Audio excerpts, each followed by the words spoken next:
Introducing Oyinkansola Alabi, popularly referred to as the Emotions Doctor, is the lead researcher, intellectual property owner, and the lead facilitator of Emotions City. Hello and welcome to Emotional Intelligence for Christians online course. My name is Oyinkansola Alabi, popularly known as the Emotions Doctor. It is my pleasure to be here this evening. I have waited for 3 months to document this knowledge and this process, and it is very emotional and precise for me because I see a handful of Christians struggling to be happy, to be joyful, to experience wealth, and to experience deep peace. And I'm here to humbly submit that everything about emotional intelligence is tied to the God that we serve. The first day I embarked on the emotional intelligence journey, which was roughly about 5 years ago, I sat in my class in the United States, and every instructor that came in, I observed that all of them taught emotional intelligence from the Bible, from the spiritual realm, but they had repackaged it. Interestingly, none of them was a Christian. So as they spoke about peace, joy, and every element under emotional intelligence, I sat down and I said to myself, if people who do not believe in the Lord Jesus can have this level of depth and insight and revelation, how much more me who believes in Him? So I decided to sit down and to study the scriptures for myself, because it looked to me like they had studied the personality that we serve and they have been able to repackage Him to suit them, which is also good. So everything that I'll be sharing is not just what I have read or studied, but what has changed my life. I will be discussing in the next 6 courses how to increase profitability, increase performance, and ultimately productivity as a child of God.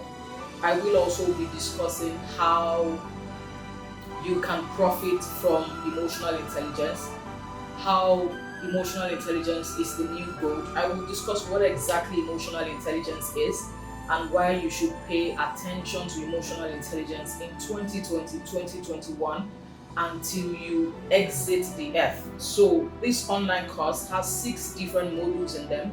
The first module is called How Jesus Embodied Emotional Intelligence.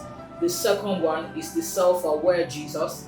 The third one is the Social Intelligent Jesus. The fourth one is Relationship Management and Jesus. The fifth one is Empathy and Jesus. And finally, How to Convert EQ, which is Emotional Intelligence, and the new gold into wealth. So just in case you are wondering why I have gone to this extent, interestingly, I have spent the last 17 years of my life as a pastor and a spiritual leader. And beyond the fact that I'm a pastor and a spiritual leader, I am consumed by the passion to help as many people as possible to embrace space, to embrace joy, to redesign and recreate their lives. So all of us have a story that we did not choose, which is what I call the story of your life. So who gave birth to you, how you were given birth to, in what circumstance, whether before marriage, out of wedlock, whatever, and then who raised you, your siblings, the schools you went to, a whole lot of things that you and I could not choose. We did not have the privilege to participate in the decision-making process from heaven, and even on earth, we obviously were not mature to a particular point. In fact, maturity or adulthood is defined from age 18. So between the first and 18 years of your life, you are receiving instructions, you are following other people's programs, other people's models of the world, you are following patterns, you are dealing with culture and society, and all of this you are doing unconsciously because you are not even aware that you are a puzzle in the entire program and in what you do. So by the time all of us grew up, we already had a program in place. We had applications, social applications in place, the kind of people to relate with, the kind of people to deal with, the kind of people to say hello to, the kind of people to date, the kind of people to hate, the kind of people to spend a part of your life with, the kind of God to worship, the kind of countries to go to and where not to go to, the kind of we're talking about ethnicity, we're talking about racism. Like, by the time we were 18, we were already programmed. We were already programmed to think in a certain way, to act in a certain way, feel in a particular way also. And then some of us also did not have an idea of the programs that we're running. So when we became adults, we just thought, oh, this is who I am. I'm here to remind you that it is not who you are, it is who you have become. So you have become a collage and a summation of everybody who raised you and also erased you. Because it is either they are raising you or they are erasing you. But before we go down there, we're dealing with how emotional intelligence is going to help you increase your productivity and profitability as a Christian, as a child of God. As a child of God, are you aware that you can blend spirituality and intelligence or intellectualism together? That are you aware that your gift of the Spirit can help you function excellently well in the marketplace? And that's part of what I'm going to be showing you. So let's look at how Jesus embodied emotional intelligence. Welcome once again and officially to Module 1, how Jesus embodied emotional intelligence. So, emotional intelligence was created by different professors. Two most especially are the pioneers. One is the creator, the other one is the evangelist. So the creator is the president of Yale University, Peter Salovey. I spent a time with Peter earlier on in the year in Nigeria when he came around from Yale to visit, and members of alumni members of Yale were invited to participate. We were invited to a dinner with him, in which I also attended as the first African and Nigerian to attend the Yale Center for Emotional Intelligence. So I sat down there looking at this gentleman who has created an industry, created what is changing the world and what has changed people like me to get on the mission and vision to preserve what it is to be human. So Peter said that, when I started out in the emotional intelligence sector as a professor, I had some research papers to submit, and I was doing my research papers and doing my research works and experiments. And part of what I needed to show was that IQ is fantastic, but are there other determinants of success? And then I hit this gold that yes, IQ is how intelligent you are, a summation of your nursery to primary school to university to master's degree to doctorate, whatever. IQ is a blend of everything you have ever read and everything you will ever read. IQ is to show how intelligent you are. IQ is a reflection of your report card. So when teachers are signing report cards of giving our results, what they're trying to do is to gauge your IQ.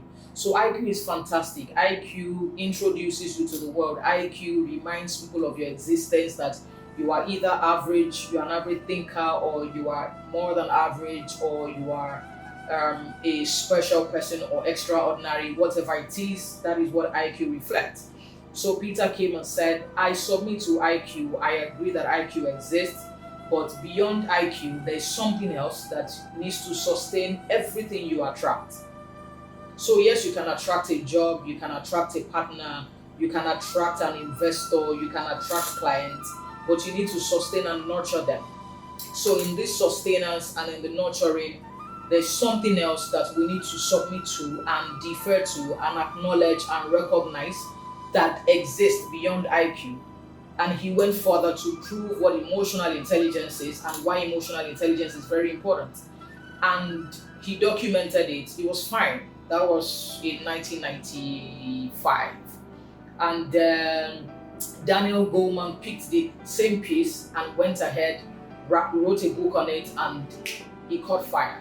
So what exactly is emotional intelligence? According to the two professors, in layman's terms, emotional intelligence is a blend of your thinking and feeling capacity to make optimal decisions.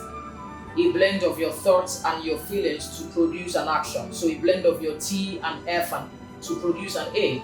But in simple words, like a school that I attended in the US called the 6 Seconds Network. 6 Seconds says that emotional intelligence is how to be smart with your feelings. So breaking it down, if you're talking about financial intelligence, you are discussing how to save and invest. If you're talking about spiritual intelligence, you're talking about bowing down to a flavor of God. If you're talking about physical intelligence, you're talking about what you eat and how you eat. So you're talking about what you take in and what comes out of you. So exercise and all of that put together. So if you're talking about mental intelligence, you're talking about your personal development and your personal investment and commitment to your success. So if you are dealing with or trying to describe emotional intelligence at any level, you are discussing how to be smart with your feelings. The same way you are smart with your money, smart with your body, smart with your life. You are smart with your emotions. So how exactly did Jesus deal with how exactly did Jesus depict emotional intelligence? How was Jesus the symbol of emotional intelligence? How did Jesus depict emotion? So if you look at the scriptures, you will see some verses that I will read out to you later on of how Jesus got angry, how he chased people out of the temple. At a point, Jesus also wept. At some other point, Jesus was, permit me to use the word upset, at the point where he was telling his disciples, so you could not even wait on me and pray with me for an hour. So all of this we'll be discussing in the different modules, and the modules are very significant and very deliberate because there are 4 cardinal points of emotional intelligence, 4 cardinal points, and the 4 cardinal points stands for the acronym SSSR, triple S and R. So the first S is self-awareness, because every level of change and development starts with you. The reason why the world is what it is because people want to change other people without changing themselves. So husband and wife have an issue, each of them is focusing on the other partner, not even on themselves. They are seeing each other as the problem, not themselves. So leaders are also focusing on their followers, forgetting. So I was asking someone today who said to me that a particular brand of laptop is not particularly friendly. And I said, oh, how did we arrive at it? He said, oh, it probably is depicting the personality of the originator or the creator. And that's what it is. So emotional intelligence is an embodiment and the cardinal of SSSR. First one is self-awareness, which we will define as the ability to understand your strengths, your weaknesses, understand what you are good at and what you should delegate, where you should lead and where you should defer, where you should be assertive and where you should take a bow. So self-awareness is an internal and personal audit.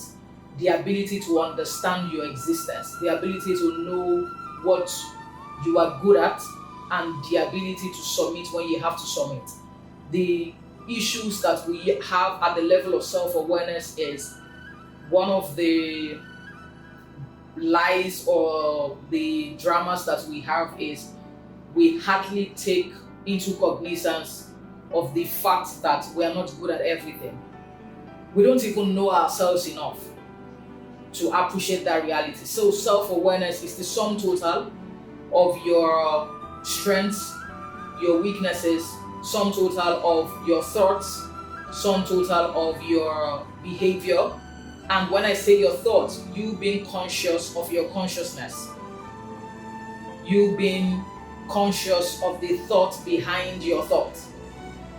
Because for every thought, there's a sponsoring thought. So self-awareness is a sum total. Self-awareness focuses on you.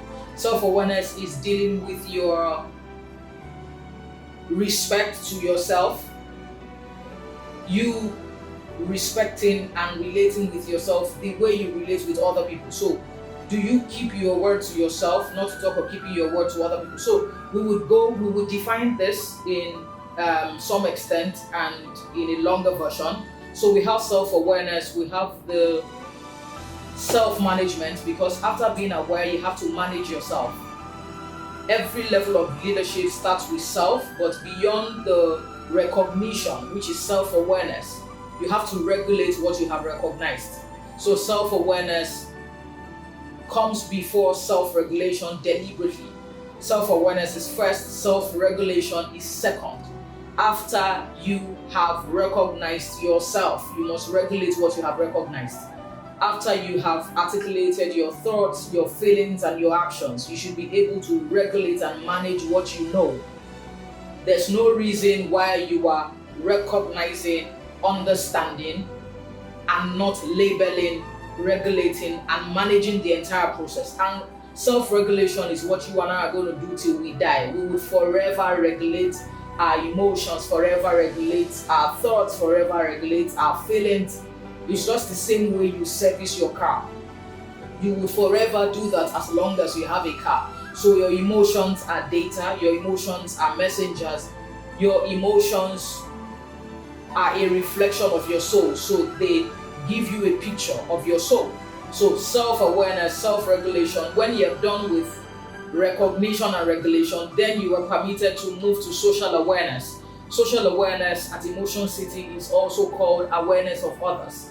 The capacity to relate with people the way you relate with yourself. So understanding other people's emotions the way you understand your emotions. So if you understand emotions, then you should pay attention to other people's emotions also. Understanding other people's thoughts, feelings, and actions. Understanding what is working, what is not working. Understanding the 5 love languages of people. Understanding their meta programs. Understanding what is driving them. Understanding internal representation. So self-awareness, self-regulation, social awareness, which is social intelligence or awareness of others, and finally relationship management. So here are the modules that we will be discussing in the next 1 hour or 1 hour 30 minutes of how Jesus embodied all of this, how Jesus embodied the cardinals of emotional intelligence, which is SSSR. So thank you once again for hanging out with me today. I am very aware that it's going to be a fantastic time. Like, I was reading some of the scriptures of how Jesus weaved and scripted emotional intelligence in his actions, in his day-to-day life on a per minute and per second basis, how he related with everybody, himself and other people, how it was a true reflection of Galatians 5:22, which is the fruit of the Spirit. And I was into it and I was shedding tears because I just felt if we understood the power that we had. The Bible says that those that know their God shall be strong and they will do exploit. And Jesus opened my eyes to understand what that really meant. So let's look at it. He says those that know, meaning it's not everybody that will know. So it is only those that know. It's not everybody that will know. So knowing is not automatic. You have to seek the knowledge. So that you are a Christian does not mean you will know. Being a Christian is the elementary stage. So it's like getting admission into school. You have to read your books to excel or scale through to the next class or get promoted. So those that know their God. Those that know their God. Sometimes I actually think that those that know their craft also in your industry and what you do shall be strong and they will do exploit. When people say to me that they are not confident or they are experiencing imposter syndrome, something I say to them is, how knowledgeable are you? Do you know what you think you know? Because when you know, so those that know their God, those that know their craft shall be strong. If you are not feeling strong, it may be because you do not know or you do not know enough. Because when you know, knowledge equals strength. So those that know their God shall be strong. Knowledge equals strength. And when you know and you have strength, you will automatically do exploits. So if you are not doing exploits, you may not really know. And how do you know? In 3 ways that I would also mention. So if you are a Christian and you do not know your craft well enough, you may not be strong and you may not do exploits. And it's not a God problem, it's not a prayer problem, it's not a tithe problem, it's not a fasting problem. It's so much about how much of your time are you dedicating to this craft. You will be shocked at how many hours of labor the people you call unbelievers dedicate to their craft. You may be shocked at their rehearsal time. You may be shocked at everything that they do. Sometimes, so there are some good people that I follow online. I know they have a relationship with God. So I look at a gentleman like Cristiano Ronaldo, Ronaldo, and I see him at the gym almost every time. In fact, sometimes when I don't want to go to jog or anything, I just remember that if Cristiano, who has been world best for how many years, is doing this, how much more you? I see Serena Williams. I see this gentleman who just moved to Manchester United now, Ighalo. And I see the way they build and they do all of that. And I remind myself that if these guys can be this dedicated to their craft, to be one of the world's best. I see Usain Bolt. So now I look at it. Those that know their craft, these 4 names that I've mentioned, obviously know their craft. Anyone that they are strong and they are doing exploits. So, once again, welcome to the module 1. Right about now, we will proceed to the next module, which is to discuss the self-awareness, how Jesus embodied the first cardinal point of emotional intelligence, which is self-awareness. Thank you. Thank you for listening to this timeless teaching. For bookings or details on the Emotion City, please visit www.emotioncity.com.